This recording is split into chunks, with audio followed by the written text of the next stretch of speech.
पिछले 2 दशक में एससीओ पूरे एशियाई क्षेत्र में शांति, समृद्धि और विकास के लिए एक महत्वपूर्ण प्लेटफॉर्म के रूप में उभरा है।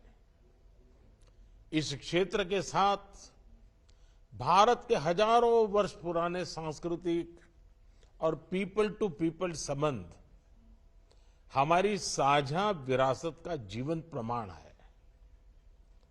हम इस क्षेत्र को एक्सटेंडेड नेबरहुड ही नहीं, एक्सटेंडेड फैमिली की तरह देखते हैं। एक्सेलेंसीज, एससीओ के अध्यक्ष के रूप में भारत ने हमारे बहुआयामी सहयोग को नई ऊंचाइयों तक ले जाने के लिए निरंतर प्रयास किए हैं। इन सभी प्रयासों को हमने 2 मूलभूत सिद्धांतों पर आधारित किया है। पहला, वसुधैव कुटुंबकम, यानी पूरा विश्व एक परिवार है। यह सिद्धांत प्राचीन समय से हमारे सामाजिक आचरण का अभिन्न अंग रहा है और आधुनिक समय में भी हमारे लिए एक नई प्रेरणा और ऊर्जा का स्रोत है। और दूसरा, सिक्योर यानी security, economic development, connectivity, unity, respect for sovereignty and and territorial integrity and environmental protection, यह हमारी अध्यक्षता का थीम और हमारे एससीओ के विजन का प्रतिबिंब है। भारत ने इस दृष्टिकोण के साथ एससीओ में सहयोग के 5 नए स्तंभ बनाए हैं। Startups and innovation, traditional medicine, youth empowerment, digital inclusion तथा shared Buddhist heritage. Excellencies, Bharat ने एससीओ की अपनी अध्यक्षता के अंतर्गत 140 से अधिक कार्यक्रमों और सम्मेलनों और बैठकों की मेजबानी की। हमने एससीओ के सभी ऑब्जर्वर्स और डायलॉग पार्टनर्स को 14 विभिन्न कार्यक्रमों में शामिल किया है। एससीओ की 14 मंत्री स्तर की बैठकों में हमने मिलकर कई महत्वपूर्ण दस्तावेज तैयार किए हैं। इनसे हम अपने सहयोग में नए और आधुनिक आयाम जोड़ रहे हैं, जैसे ऊर्जा क्षेत्र में इमर्जिंग फ्यूल्स पर सहयोग, ट्रांसपोर्ट के क्षेत्र में डीकार्बनाइजेशन और डिजिटल ट्रांसफॉर्मेशन में सहयोग, डिजिटल पब्लिक इंफ्रास्ट्रक्चर के क्षेत्र में सहयोग। भारत का प्रयास रहा है कि एससीओ में सहयोग केवल सरकारों तक सीमित न रहे, लोगों के बीच संपर्क और गहरा करने के लिए भारत की अध्यक्षता में नई पहलें ली गई हैं। पहली बार SCO millet food festival, film festival, SCO Surajkund craft mela, think tank conference, international conference on shared Buddhist heritage का आयोजन किया गया। एससीओ की पहली पर्यटन एवं सांस्कृतिक राजधानी इटर्नल सिटी वाराणसी अलग अलग कार्यक्रमों के लिए आकर्षण का केंद्र बनी। एससीओ देशों के युवाओं की ऊर्जा और प्रतिभा को सार्थक करने के लिए हमने young scientist conclave, young authors conclave, young resident scholars program, startup forum, youth council जैसे नए फोरम्स का आयोजन किया। एक्सेलेंसीज, वर्तमान समय में वैश्विक स्थिति एक महत्वपूर्ण पड़ाव पर है। विवादों, तनावों और महामारी से घिरे विश्व में फूड, फ्यूल और फर्टिलाइजर क्राइसिस सभी देशों के लिए एक बड़ी चुनौती है। हमें मिलकर यह विचार करना चाहिए कि क्या हम एक संगठन के रूप में हमारे लोगों की अपेक्षाओं और आकांक्षाओं को पूरा करने में समर्थ है। क्या हम आधुनिक चुनौतियों का सामना करने में सक्षम हैं? क्या एससीओ एक ऐसा संगठन बन रहा है जो भविष्य के लिए पूरी तरह से तैयार हो? इस विषय में भारत एससीओ में सुधार और आधुनिकीकरण के प्रस्ताव का समर्थन करता है। एससीओ के अंतर्गत भाषा संबंधी बाधाओं को हटाने के लिए हमें भारत के AI based language platform Bhashini को सभी के साथ साझा करने में खुशी होगी। यह digital technology for inclusive growth का एक उदाहरण बन सकता है।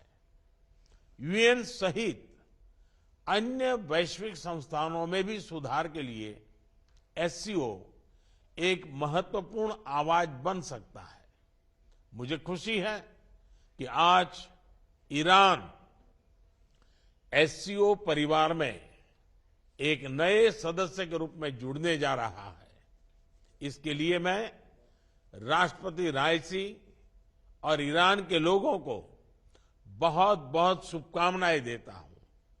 साथ ही हम बेलारूस की एससीओ सदस्यता के लिए मेमोरेंडम ऑफ ऑब्लिगेशन पर हस्ताक्षर करने का स्वागत करते हैं। आज एससीओ से जुड़ने में अन्य देशों की रुचि इस ऑर्गेनाइजेशन के महत्व का प्रमाण है। इस प्रक्रिया में यह आवश्यक है कि एससीओ का मूल फोकस मध्य एशियाई देशों के हितों और आकांक्षाओं पर केंद्रित रहे। एक्सेलेंसी, आतंकवाद क्षेत्रीय एवं वैश्विक शांति के लिए प्रमुख खतरा बना हुआ है। हम चुनौती से निपटने के लिए निर्णायक कार्रवाई आवश्यक है। आतंकवाद चाहे किसी भी रूप में हो, किसी भी अभिव्यक्ति में हो, हमें इसके विरुद्ध मिलकर लड़ाई करनी होगी। कुछ देश क्रॉस बॉर्डर टेररिज्म को अपनी नीतियों के इंस्ट्रूमेंट के रूप में इस्तेमाल करते हैं, आतंकवादियों को पनाह देते हैं। एससीओ को ऐसे देशों की आलोचना में कोई संकोच नहीं करना चाहिए। ऐसे गंभीर विषय पर दोहरे मापदंड के लिए कोई स्थान नहीं होना चाहिए। टेरर फाइनेंसिंग से निपटने के लिए हमें भी आपसी सहयोग बढ़ाना चाहिए। इसमें एससीओ के रेड्स मैकेनिज्म की महत्वपूर्ण भूमिका रही है। हमारे देशों के युवाओं के बीच रेडिकलाइजेशन के फैलावे को रोकने के लिए भी हमें और सक्रिय रूप से कदम उठाने चाहिए। रेडिकलाइजेशन के विषय में आज जारी की जा रही ज्वाइंट स्टेटमेंट हमारी साझा प्रतिबद्धता का प्रतीक है। एक्सेलेंसी, अफगानिस्तान की स्थिति का हम सभी की सुरक्षा पर सीधा प्रभाव पड़ा है। अफगानिस्तान को लेकर भारत की चिंताएं और अपेक्षाएं एससीओ के अधिकांश देशों के समान है। हमें अफगानिस्तान के लोगों के कल्याण के लिए मिलकर प्रयास करने होंगे। अफगान नागरिकों को मानवीय सहायता, एक समावेशी सरकार का गठन, आतंकवाद और ड्रग तस्करी के विरुद्ध लड़ाई तथा महिलाओं, बच्चों और अल्पसंख्यकों के अधिकारों को सुनिश्चित करना, हमारी साझा प्राथमिकताएं हैं। भारत और अफगानिस्तान के लोगों के बीच सदियों पुराने मैत्रीपूर्ण संबंध रहे हैं। पिछले 2 दशकों में हमने अफगानिस्तान के आर्थिक और सामाजिक विकास के लिए योगदान दिया है। 2021 के घटनाक्रम के बाद भी हम मानवीय सहायता भेजते रहे हैं। यह आवश्यक है कि अफगानिस्तान की भूमि पड़ोसी देशों में अस्थिरता फैलाने या एक्सट्रीमिस्ट विचारधाराओं को प्रोत्साहित करने के लिए उपयोग न की जाए। एक्सेलेंसी, किसी भी क्षेत्र की प्रगति के लिए मजबूत कनेक्टिविटी का होना बहुत ही आवश्यक है। बेहतर कनेक्टिविटी आपसी व्यापार ही नहीं, आपसी विश्वास भी बढ़ाती है।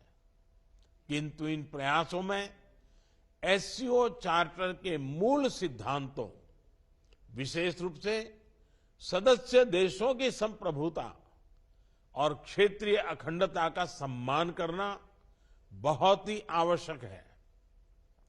ईरान की एससीओ सदस्यता के बाद हम चाबहार पोर्ट के बेहतर उपयोग के लिए काम कर सकते हैं।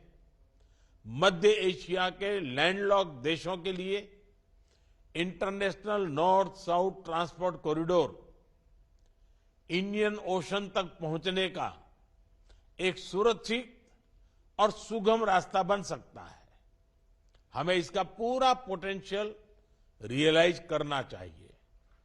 एक्सेलेंसी, एससीओ विश्व के 40% लोगों और वैश्विक अर्थव्यवस्था के लगभग 1/3 का प्रतिनिधित्व करता है और इस कारण यह हमारी साझा जिम्मेदारी है कि हम एक दूसरे की जरूरतों और संवेदनशीलताओं को समझें, बेहतर सहयोग तथा समन्वय के माध्यम से सभी चुनौतियों का समाधान करें और हमारे लोगों के कल्याण के लिए निरंतर प्रयास करें। भारत की अध्यक्षता को सफल बनाने में आप सबसे हमें निरंतर सहयोग मिला। इसके लिए मैं आप सभी का बहुत बहुत धन्यवाद देता हूं। मैं एससीओ के अगले अध्यक्ष कजाकिस्तान के राष्ट्रपति और मेरे मित्र प्रेसिडेंट तोकायेव को पूरे भारत की ओर से बहुत बहुत शुभकामनाएं देता हूं। एससीओ की सफलता के लिए भारत सभी के साथ मिलकर सक्रिय रूप से अपना योगदान देने के लिए प्रतिबद्ध है। बहुत बहुत धन्यवाद।